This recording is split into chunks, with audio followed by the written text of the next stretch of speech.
go.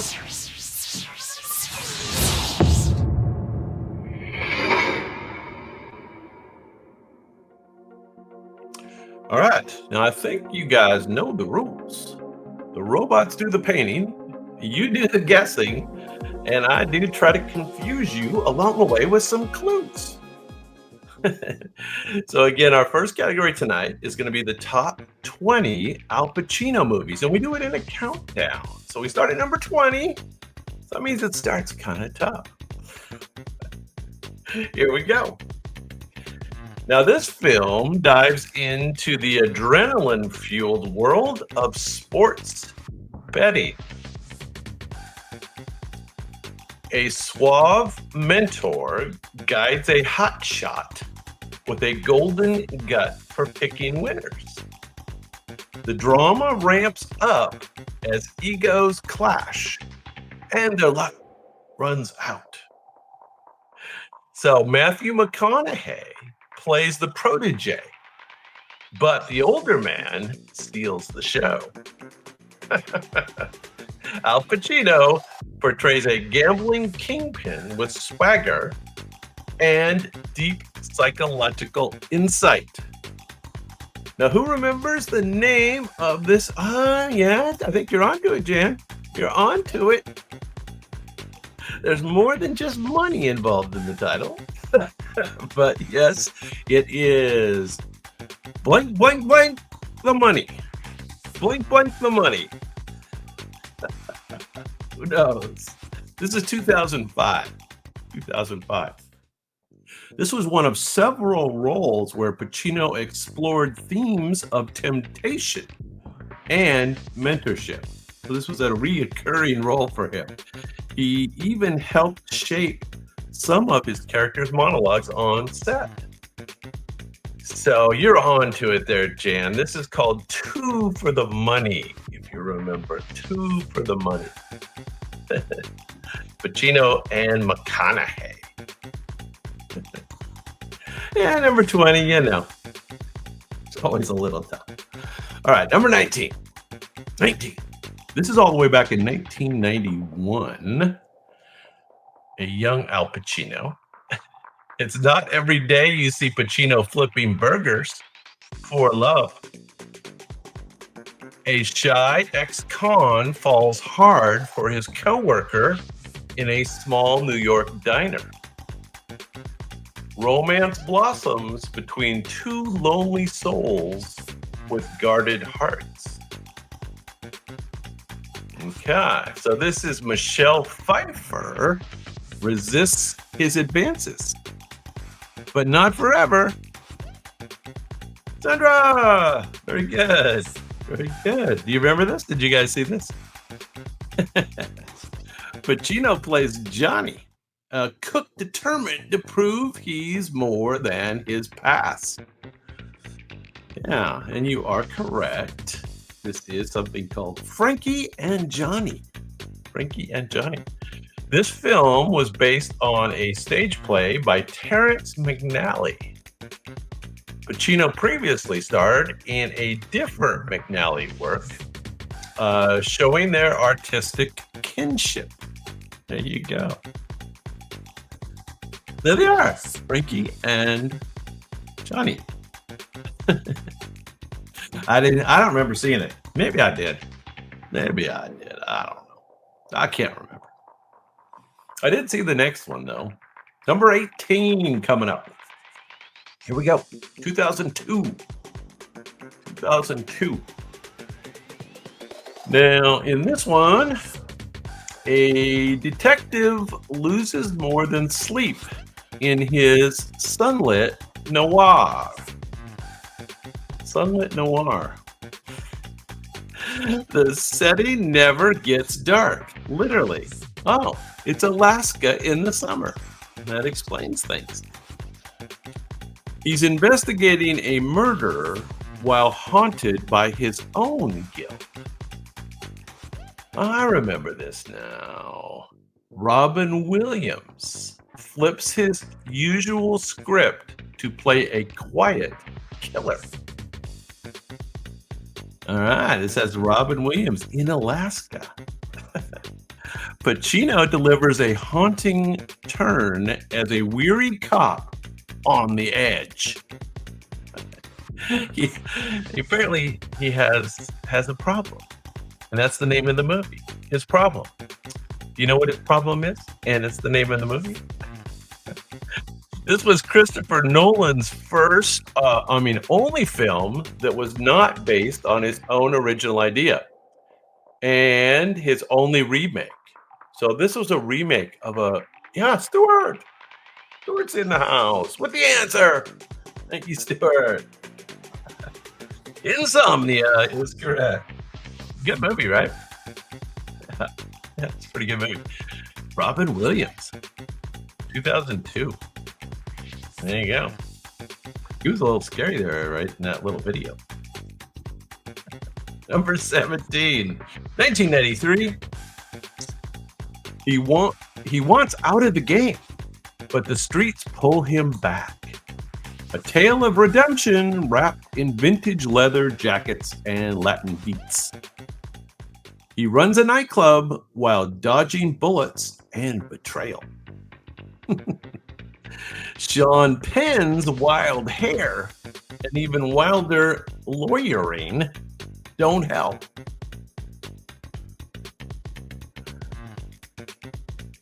All right. Does this look familiar to anybody?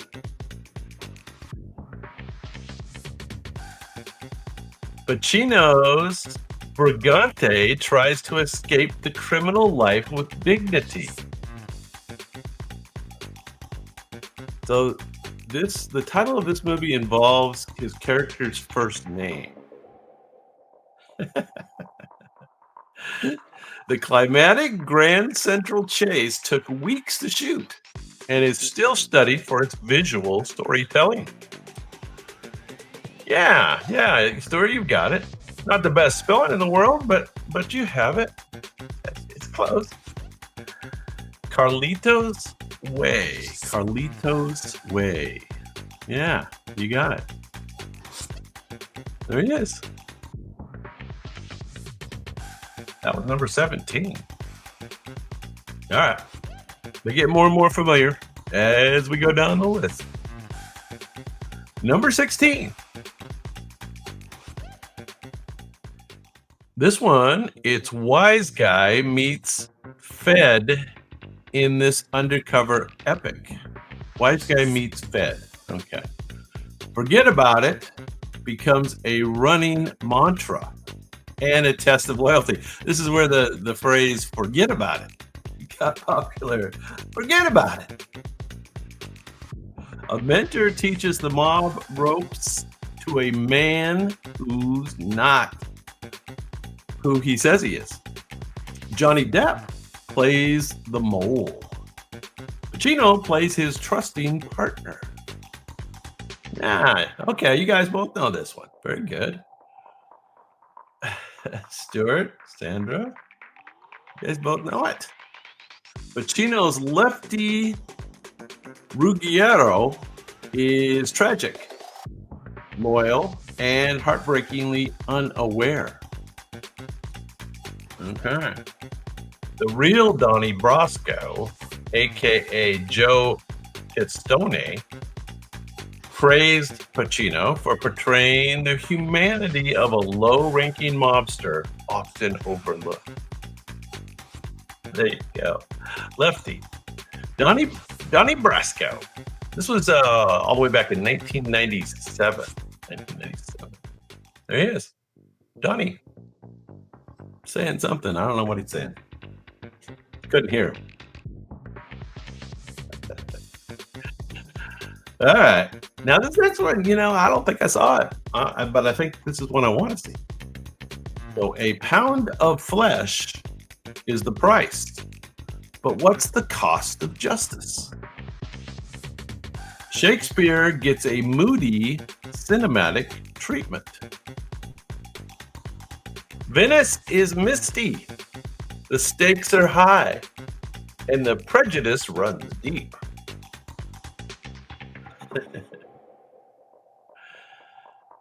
Jeremy Irons and Joseph Fiennes round out the cast. So, stellar cast. Pacino's Shylock is both villain and victim. Intensely compelling. Yes. Stuart, you are correct. Yeah. So I don't think I saw this, but I think I would like to see this probably. The Merchant of Venice is correct. Pacino had played Shylock on stage for years before the film, which helped him craft one of the screen's richest Shakespeare performances. Yeah, well, if you play it for years on Broadway first. You guys see this? Was it good? Yeah, I'm thinking I would probably like it. I would probably like this one. Yep. All right. I think you'll remember this movie, number 14. The guy's blind. He's angry and he's ready to party. He's got a sharp tongue, a sharper suit, and an eye for Ferraris. A young prep student tags along on a chaotic New York City weekend. Yes, correct. Hooah becomes a cultural catchphrase. That's right. Hooah! Hooah! Pacino won his first and only Oscar as the irascible Lieutenant Colonel Frank Slade. Well, that was his name. Lieutenant Colonel Frank Slade. There you go. You are correct. Scent of a Woman, 1992. The tango scene was shot in just a few takes and is considered one of cinema's most iconic nonverbal monologues. There you go. I don't know how he could dance when he's blind, but I guess he did it. I remember this movie, Scent of a Woman. This is the one he won the Oscar for, right? So there you go. There he is. No, they both look happy. He doesn't look blind there, though. I guess the robots didn't know that. All right. Now, this next movie I saw. Yeah. Here we go. Number 13. You might not expect Satan to run a law firm, but here we are. It's a steamy thriller where moral dilemmas come with corner offices. Keanu Reeves is the rising star attorney with a dark mentor. I forgot this was Keanu. Temptation, ego, and fire and brimstone speeches abound. Yeah, Stuart. I remember this movie. Yeah, Keanu and Charlize Theron, right? Wasn't it Charlize Theron? Am I mistaken on that? I think so. A very young Charlize. Pretty sure. Pacino plays John Milton, a devilish, charismatic boss with horns to spare. Yeah. Pacino improvised much of his dialogue, including the epic, God is an absentee landlord. Right? Oh, it's a rant. Okay. The Devil's Advocate is, of course, correct. You remember that there's some wild scenes, right, with things going on up in the sky or something. I don't know. It was some weird stuff. All right. Given. Number 12. This is all the way back, 1973. So this is a very young Al Pacino. Two drifters hit the road, chasing vague dreams and distant payoff. It's quiet, strange, and unexpectedly tender. One wants to start a car wash business, and the other wants a friend.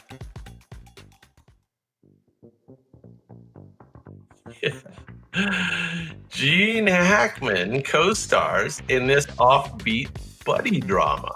This is back in '73, long time ago. Pacino plays Lion, a naive soul in a hard knock world. Now, there he is. Does anybody remember the name of this movie? The film won the Palme d'Or at, I don't know what that is, Palme d'Or at Cannes Film Festival. So I guess that's an award, right? But was nearly forgotten until critics revived it as a cult classic. So this is a little bit of a cult movie. Yeah, Stuart knows it. Very good. Yeah. I definitely haven't seen this. Scarecrow is correct. 1973. You are correct. Very good. Not bad. Okay. All right. Number 11. We're getting there. 1989 for this one. Pacino hadn't done a movie in 4 years. Then came this sexy thriller. A detective falls for a prime suspect in a string of murders. That's always problematic. Always a problem. The killer meets dates through Lonely Heart ads and leaves records spinning. Ellen Barkin keeps him guessing and sweating. Very good, Sandra. Sandra knows the romantic ones. Very good. Ellen Barkin. Yeah. Pacino plays Frank Keller, a man torn between love and duty. Okay. The title track by Phil Phillips plays a recurring role. It even inspired the film's sultry tone. Sea of Love is correct. Yeah. 1989. Sultry tone. Who's Phil Phillips? I don't know. I don't know who Phil Phillips is. Oh, well. Well, that means we're down to the top 10. Top 10 Al Pacino movies. Now, I definitely saw this one. This is a recent one. 2019. And Jimmy Hoffa finally gets his epic screen treatment. This is about Jimmy Hoffa. Long, slow, and packed with powerhouse performances. Scorsese, crime opus, uses de-aging tech to show decades of betrayal. I don't know what that de-aging tech is. You are right, Stuart. Then this one, right? Can you tell in the picture here in the background there is De Niro. De Niro and Joe Pesci return, but Pacino's new to the Scorsese verse. So De Niro and Joe Pesci are always doing Scorsese movies, but this was a new one for Al Pacino. Pacino is fiery and funny as the doomed union boss. It hardly looks like him, but it is. This was Pacino's first film with Scorsese, despite decades of being cinematic neighbors. Yeah, good movie. Yeah, it is really long, right? like close to 4 hours, right? It is long. The Irishman. Oh, there it is. All right, we're getting all into familiar territory. All the rest of them will be very familiar names. A bank heist turns into a media circus and a very human story. Now, this one is based on true events with tension and heart in equal measure. The crowd outside chants while things inside fall apart. Now that's what I remember. The crowd outside being part of the story, right? Attica, Attica became a rallying cry. Uh, well, yes, it is a bank robbery. Sure. Very good. Pacino is unforgettable as Sonny, a desperate man with a wild plan. This was a good movie. I thought it was a great movie. You guys like it? Oh, that was pretty good. Dog Day Afternoon is correct. All the way back in 1975, and that is a rather young Al Pacino there. Real life events inspired not only this film, but also changed how media covered live crime in progress. Huh, interesting. So, art imitates real life. There you go. Oh, there he is. All right, number 8. We're down to number 8. You'll get this one pretty quick from the picture. Whistleblowers don't often wear scruffy beards and leather fringe. Corruption runs deep, and he's the one good cop who won't play along. That's right, that's the main storyline, right? He gets shot in the face and still doesn't back down. It's gritty 1970s realism at its finest. Yes, you are correct. Were you typing Serpico, Sandra, and Servicing came out? Servicing, I haven't heard of that movie, but could still happen. Pacino earned an Oscar nod as the defiant Frank Serpico is correct. 1973, the real Serpico was so impressed with Pacino's performance that he became a lifelong friend.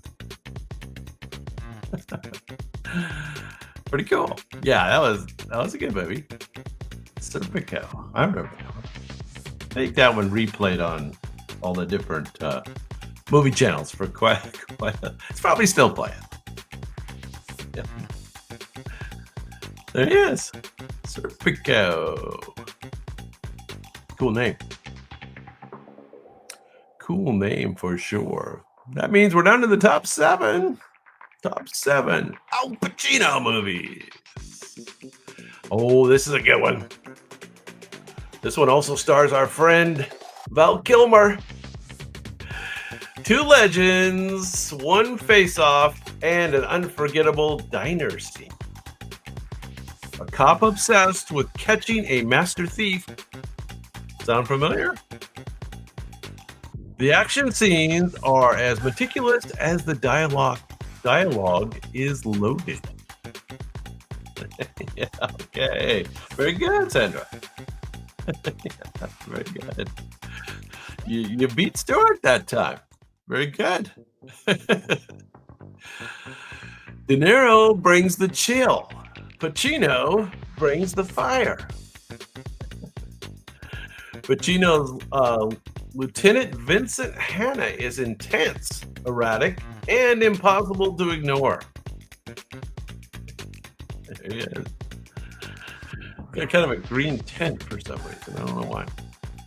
The downtown LA shootout remains one of the most influential action sequences in film history. Yeah, so that's what I remember about that, right? It's this incredible shootout scene that seemed improbable, but yet it seemed so realistic, right? Do I have that right? That it seemed like this couldn't happen, but then you kind of think about it, LA, pretty realistic. Yeah, there he is. Oh yeah, he's intense. Heat is of course correct. Very good. All right, top 6. Here we go. Now, the interesting thing about this one is the name of the movie starts with 3 dots. Okay. You're out of order. Need we say more? You're out of order. A courtroom drama with a pulse and a conscience. Legal ethics collide with moral fury in this darkly comic satire. Pacino's lawyer is caught between doing the right thing and surviving the system. Yeah, you guys both got it. Sandra, doctor. Hey, doctor. Doctor's in the house. What's going on, doctor? Hey, but you're missing the 3 dots at the beginning. As Arthur Kirkland, he unravels in one of Pacino's most impassioned roles. The explosive closing monologue was shot in one take, with the crew stunned into silence afterwards. Wow. Dot, dot, dot, and Justice for All, 1979. Yeah, good movie. All right, top 5. Now, I got to tell you, I never even heard of the next one. So good luck. Number 5, according to the robots, coffee is for closers, and so is this razor-sharp real estate drama. The dialogue crackles like a broken fax machine on fire. A broken fax machine on fire? That would make a crackling sound. It's raining leads and desperation. Raining leads and desperation. The cast is all killer. Jack Lemmon, Alec Baldwin, Ed Harris, and more. Pacino's Ricky Roma sells ice to Eskimos and then closes the polar bear. Yeah, very good, very good, very good. Looks like Doctor got it first. Got it? Yeah, yeah. You guys saw this, I take it. Glenn Ross. I didn't see it. But that's one heck of a head of hair he's got going there on this one, right? Though Baldwin's ABC speech is famous, it was written specifically for the movie. Pacino dominated the original play. There you go. Started another one that started as a play, I guess, huh? There you go. All right. Well, all right. So number 4 goes way back in time. We're going to go all the way back to 1971. Before the Corleones, there was Bobby the Addict. Did I say that properly?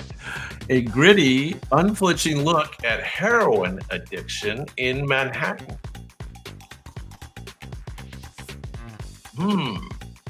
Romance and ruin go hand in hand on the Upper West Side. Kitty Wynn won Best Actress at Cannes for her role opposite him. Pacino's breakout role showed raw vulnerability few actors dared. Yeah, there you go. Stuart, very good. Yeah. The Panic in Needle Park. Robots have it in at number 4.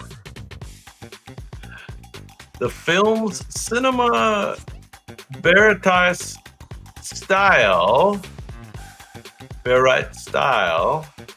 deeply influenced later addiction dramas like Requiem for a Dream. Yeah, interesting. The Panic in Needle Park. Number 4 on our list. All right. Well, there they are.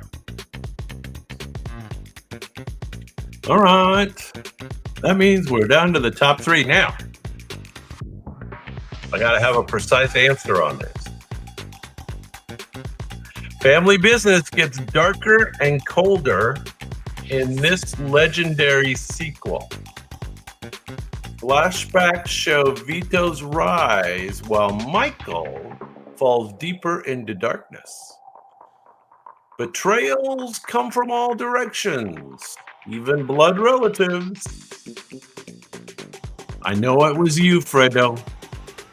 I know it was you. Sandra, you are correct. Well, it could be part 3 too, I guess, but it is the good one is part 2, right? 1974. Pacino's icy Michael Corleone is cinema's masterclass in tragic transformation. Pacino nearly quit during production over a script issue. Thankfully, Coppola rewrote it overnight to keep him on board. Yeah, this is Godfather Part 2. One where Michael really comes of age, right? And it's the one with all the flashbacks back to Sicily. Yes, I think it's Sicily. Somewhere in the old country.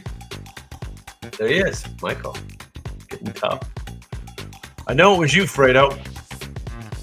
Yeah. I want to hear that. All right, number 2. Say hello to the most quotable gangster in film history. He is the most quotable in film history. A Cuban immigrant claws his way to the top of Miami's underworld. I love this movie. This is right, this is mid 80s, same time as Miami Vice and all that. Yeah. Gold chains, machine guns, and mountains of cocaine. The American dream gets twisted into a blood-soaked nightmare. Yes, we all know this one. Say hello to my little friend. Pacino's Tony Montana is loud, brutal, and completely iconic. Yes. Tony Montana. Remember the first scene with the Colombians? That apartment. Oh man. Not good. Not good. Despite mixed reviews at release, Scarface became a hip-hop and pop culture touchstone for decades. Scarface, 1983.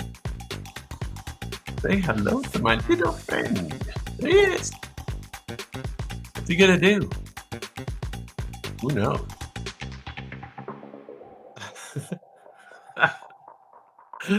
All right. So, yeah, the chainsaw shower scene. Love it. Love it. All right. Number 1, of course, with a bullet. He didn't want the life, but the life wanted him. A wedding, a war hero, and a horse head kicked off the movie. He starts quiet, calculating, and ends up as something a little different. Arena's in the house. What's going on? One of the greatest character arcs ever put to the screen. Pacino's Michael Corleone is an acting clinic in a transformation. Well, no. So this one's actually the original Godfather. It's number 1. Yes, you're correct. There he is. He's the young Mike, just back from the war. War hero. I don't know if was he a war hero or just back from the war. Studio execs originally opposed to Pacino's casting. They called him too short and too unknown. Wow. Coppola fought to keep him. And the rest is movie history. Yes. The Godfather, part one, of course. And that means we've come to the end of the Al Pacino movies. Top 20. Not bad. You guys did great. You guys know them all. better than I would have done.